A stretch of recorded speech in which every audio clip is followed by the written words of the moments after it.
Bonjour, bonsoir, mesdames, messieurs. Bonjour selon votre position et selon l'heure qui fait chez vous. Je voudrais prendre la parole aujourd'hui à propos de la sanction prise par le gouvernement français contre ma sœur Nathalie Yamb. Je trouve cela injuste et illégal pour un pays comme la France, le pays de la liberté d'expression. Nathalie Yamb ne peut pas être bâillonnée. Elle a le droit en tant qu'Africaine de défendre son continent et son peuple. Un peuple qui a besoin d'être reconstruit. Et Madame Nathalie Yamb est parmi ceux et celles qui sont en train de reconstruire l'homme africain, qui a été déconstruit pendant plus de 5 siècles. Je ne parle pas de l'esclavage arabo-musulman, donc on va dans les 1200 ans. Alors je vous en prie, vous n'avez pas ce droit. Quand vous avez défendu la liberté d'expression, quand Charlie Hebdo a été victime de ce que nous savons tous, vous avez fait des marches pour défendre la liberté d'expression.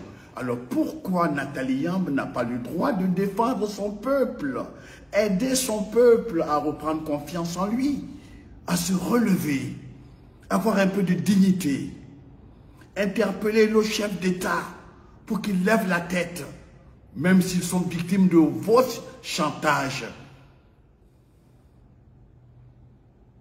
Écoutez, qu'est-ce qu'elle a dit à propos du Mali?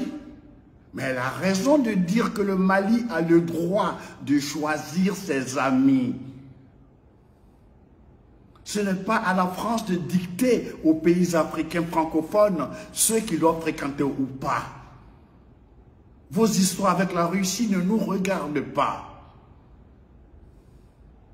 On n'est pas obligé de vous emboîter le pas. Ok? Le Mali est un pays africain. Et Nathalie Yamb, elle parle du Mali. Même quand elle critique M. Alassane Ouattara, c'est son droit en tant qu'Africaine de parler à son frère africain.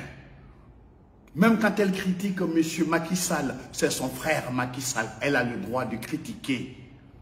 Mais vos journalistes, même souvent dans votre Assemblée nationale, vous humiliez nos présidents. Quand on parle des présidents africains, on parle de quoi? De dictateurs. Ce sont les dictateurs que vous avez placés à la tête de notre pays. Vous leur avez mis le flingue à la tempe, chantage politique.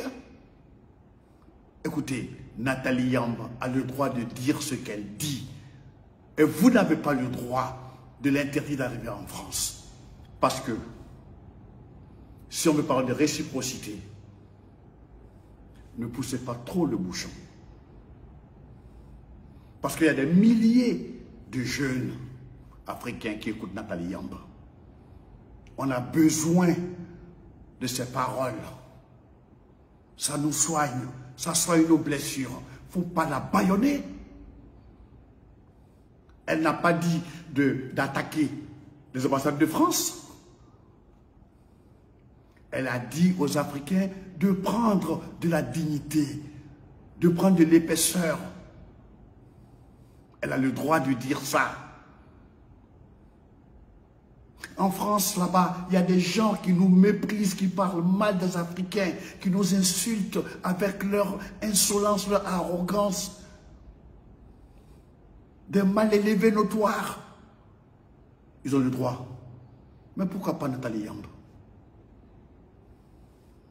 Écoutez, ce n'est pas juste. Je voudrais m'adresser à M. Macron. Vous avez dit que la France-Afrique, c'est fini. Mais c'est quoi cette histoire de bâillonner Nathalie Yamb? C'est pire que la France-Afrique. Alors, ressaisissez-vous.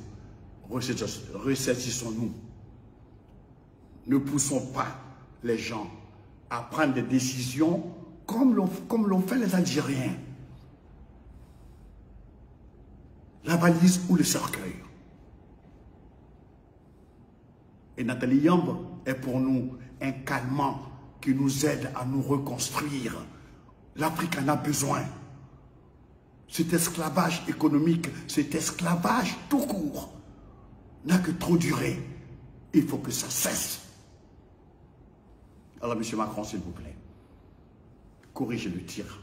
Je vous en prie. Merci.